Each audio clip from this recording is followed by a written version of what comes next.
வணக்கம். நாம் இன்று பார்க்கக்கூடிய வாசிப்பு இரட்டைச் சுடருக்கானது. இந்த இரட்டைச் சுடருக்கான வாசிப்பு என்பது உங்களோட புரிதலுக்காக மட்டும்தான் நான் இந்த வாசிப்பு எடுக்கிறேன். மற்றபடி இது உங்களுக்கு பொருந்துமா அப்படின்னா எனக்கு தெரியல. சில பேருக்கு பொருந்தலாம், சில பேருக்கு பொருந்தாம கூட போகலாம். பட் புரிதல் அப்படிங்கிறது நீங்கள் இந்த வாசிப்பை பார்க்கும்போது இன்னும் ஒரு நல்ல அண்டர்ஸ்டாண்டிங் உங்களுக்கு வரும் அப்படிங்கிறது போல தான் உங்களோட இரட்டைச் சுடர் சார்ந்து என்னால் கூற முடியும். சரியா? ஸோ இந்த வாசிப்புங்கிறது ஒரு செய்தியாக பாருங்கள், அதுதான் ரொம்ப சிறப்பு. ஏன் இவ்வளோ அழுத்தமாக சொல்கிறேன் அப்படின்னா, இப்போ நம்மளோட கை ரேகைகள் அப்படிங்கிறது நமக்கான சொந்தமான ஒரு தனித்துவமானது. அது மற்றவங்க கூட பொருந்த முடியாது. அதே போல தான் உங்களோட இரட்டைச் சுடர், உங்களோட பாதி அப்படிங்கிறது, சரி பாதிங்கிறது உங்களுக்கான பீஸ். ஸோ அது வேற யாராலையும் வாசிப்பில் கூட கொண்டு வர இயலாது. அதுதான் உண்மை. அந்த நிஜத்தை நீங்கள் உணர்ந்தும் போது அது இன்னும் சிறப்பாக உங்களால் புரிஞ்சுக்க முடியும். அந்த மாயைகள்னு நிறைய நம்மளை சுற்றி இருக்கும். ஸோ அந்த மாயைகள் எல்லாம் தவிர்த்துட்டு உங்களோட இரட்டைச் சுடரை நீங்கள் பார்ப்பது அப்படிங்கிறது உங்களோட சாமர்த்தியம். சரியா? ஸோ நம்ம இப்போ வாசிப்புக்கு போகலாம். காதலர்கள் அட்டை வந்திருக்கு. ஸோ உங்களுக்கும் அவங்களுக்கும் உள்ள ஒரு ஈர்ப்பு ஏற்பட்டிருக்கலாம் அப்படிங்கிறது போல இருக்கு. சில பேருக்கு இவங்க தான் நம்மளோட இரட்டைச் சுடர்னு ஒரு புரிதல் ஏற்பட்டிருக்கலாம், ஒரு நெருக்கம் ஏற்பட்டிருக்கலாம். நான் இந்த ஈர்ப்புன்னு சொன்னேன் இல்லையா, இது உடல் சார்ந்த ஈர்ப்பாக கூட இருக்க வாய்ப்புகள் இருக்கு. ஆனால் இரட்டைச் சுடருங்கிறது ஆன்மீகம் சார்ந்த ஆன்மாவோட இணையக்கூடியது. சில நேரங்களில் உடல் சார்ந்த ஈர்ப்பும் ஏற்படுவதற்கு வாய்ப்புகள் உண்டு. அதே போல் நீங்கள் பொருந்தி பார்க்கக்கூடிய நபர்களாக இருப்பீங்க. இப்போ உங்களுக்கிட்ட ஒரு சில விஷயங்கள் இருக்குன்னா அவங்க கிட்ட இருக்கிற விஷயத்தோட நம்ம விஷயம் பொருந்துதான். ஸோ பொருந்தி பார்த்துப்பாங்கல்ல. இரட்டைச் சுடருங்கிறது ரெண்டு பேரும் ஒரே மாதிரி இருக்கிறோம்.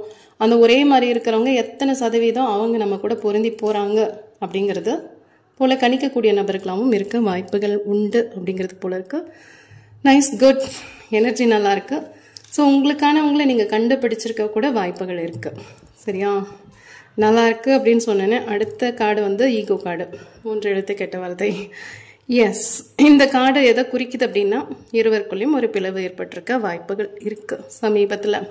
இதை பார்க்கும்போது இப்போ ஏற்பட்ட பிரச்சனை போல தான் இருக்குது. ஸோ கரண்ட்டில் ஏதாவது ப்ராப்ளம் போயிட்டு இருக்கலாம். புரிதல்ங்கிறது கொஞ்சம் குறைவாக இருக்கிற மாதிரி தான் இருக்குது. சண்டை சச்சரவுகள் ஏதாவது எழும்பக்கூடிய வாய்ப்புகள் இருக்குது. சில நேரங்களில் அது ஒரு கற்பனை அதிகமாக இருக்கக்கூடிய வாய்ப்புகள் இருக்குது. அவங்களா ஏதோ ஒன்று நினச்சிக்கிட்டு சண்டை போட்டுப்பாங்க இல்லையா, அதே போல் கூட இருக்கலாம். ஆனால் இது எதை காட்டுது அப்படின்னா, நான் சொன்னேன்ல, இங்கே காமம் சார்ந்த உடல் இச்சைக்காக ஒரு உறவு அப்படின்னா அது போல் நீங்கள் இதை அணுகுனீங்கன்னா இது உங்களை விட்டு தள்ளி போகும். ஏன்னா இது முழுக்க ஆன்மீகம் சார்ந்த இந்த ஆன்மாவோட பிணைப்புங்கிறது ஒரு தெய்வீக சக்தியால் மட்டுமே பிணைக்கப்பட்டிருக்கும். வெறும் உடல் இச்சைக்காக மட்டும் நீங்கள் இந்த உறவை பார்க்குறீங்க அப்படின்னும் போது அது உங்களை விட்டு விலகவும் வாய்ப்புகள் இருக்கு அப்படிங்கிறது போல தான் இந்த அட்டையிலேருந்து என்னால் சொல்ல முடியுது. ஸோ இது உங்களுக்கு எவ்வளோ பொருந்ததோ அதை நீங்கள் எடுத்துக்கோங்க. இது உங்களுக்கான எதிர்காலத்திற்கான அட்டையாக எடுக்கப்பட்டது. ஸ்டார் கார்டு வந்திருக்கு. ஸோ நம்பிக்கை. இங்கே எவ்வளோதான் பிளவுபட்டு போயிருந்தாலும் நம்பிக்கைன்னு ஒன்று இருக்கு இல்லையா, அது உங்களை இணைச்சிரும் அப்படிங்கிறது போல இருக்கு. எஸ், நம்பிக்கைங்கிறது நட்சத்திரம்ங்கிறதே ஒரு தெய்வீக ஒளியை சார்ந்தது தான். நான் முன்னாடி சொன்ன மாதிரி தான். நீங்கள் இதை உடல் சார்ந்து மட்டும் பார்த்துக்கிட்டே இருக்கீங்க அப்படின்னா அது கண்டிப்பாக உங்களை விட்டு விலகி போகிறதுக்கு வாய்ப்புகள் இருக்குது. ஏதாவது ஒரு முரண்பாடுகள் வந்துக்கிட்டே இருக்கும். அதே நேரம் இந்த ஆன்மீகம் சார்ந்து நீங்கள் எடுத்துகிட்டு போனீங்கன்னா இந்த உறவு ஒரு அழகான பூர்ணமான உறவாக உருமாறுவதற்கு கூட வாய்ப்புகள் உண்டு. ஸோ நீங்கள் இதை எப்படி பார்க்குறீங்களோ அது அப்படி உங்களுக்கு அமையும் அப்படிங்கிறது போல தான் இருக்குது. எப்போதுமே நான் 3 கார்டு இல்லை 4 கார்டு வச்சு தான் ரீடிங் பண்ணுவேன். பட் இன்னைக்கு கொஞ்சம் எக்ஸ்ட்ராவாக எடுத்து பண்ணலாம் அப்படின்னு தோணுது. 3 கார்டு வந்திருக்கு. ஸோ இது உங்களுக்கு எதிர்காலத்திற்கான அட்டைன்னு சொன்னேன். எதிர்காலத்தில் நீங்கள் 2 பேரும் இணைவதற்கான வாய்ப்புகள், நம்பிக்கைகள் கொடுத்துருக்காங்க பிரபஞ்சம். ஆனால் இங்கே அடுத்தது வந்திருக்குது பார்த்தீங்கன்னா 3 கார்டு வந்திருக்கு. நிலவு அப்படின்னா அது நிலவுக்குங்கிறது தனிப்பட்ட ஒளி. இந்த நிலவுக்கு தனிப்பட்ட ஒளி அப்படிங்கிறது எதுவுமே கிடையாது. அது ஒளியே இல்லாதது.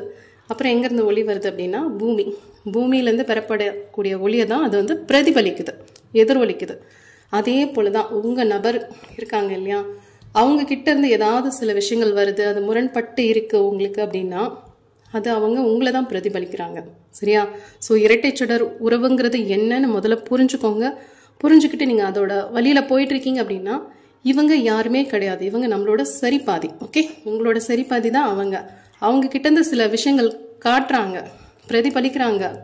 ஏதோ ஒரு விஷயம் உங்களுக்கு பிடிக்காத விஷயத்த கூட அவங்க பிரதிபலிக்கிறாங்க அப்படின்னா அதற்கான காரணம் நீங்கள் தான். ஸோ அவங்க உங்களோட பிரதிபலிப்பாக நீங்கள் பார்க்க ஆரம்பிச்சிட்டிங்கன்னா பிரச்சனைங்கிறது கொஞ்சம் குறைய ஆரம்பிக்கலாம். அதே போல் அவர்கள் மனதில் ஏதாவது பயம், சொல்லக்கூடாத விஷயங்கள் அப்படின்னு சில விஷயங்களை மறைச்சி வச்சிருக்கலாம். சில தயக்கங்கள் இருக்கலாம். இது போல உங்களுக்கும் இருக்கலாம், அவங்களுக்கும் இருக்கலாம். ஸோ ஏதாவது ரகசியங்கள் பூட்டப்பட்டு இருக்கலாம் மனதிற்குள் அப்படிங்கிறது போல தான் இருக்கு. இந்த ஒரு சூழ்நிலையில வந்து நம்ம நிதானத்தை தான் கையாளணும். அவசரப்பட்டா வேலைக்கே ஆகாது. ஸோ ஒரு நிதானத்தன்மையோட நீங்க அந்த உறவை எடுத்துட்டு போகும்போது இன்னும் கூட சிறப்பா இருக்கும். ஓகேவா? ஸோ அடுத்த இன்னும் 2 அட்டை எடுத்து பார்க்கலாம். எஸ், எம்ப்ரஸ் கார்டு வந்திருக்கு. நிபந்தனையற்ற அன்பு.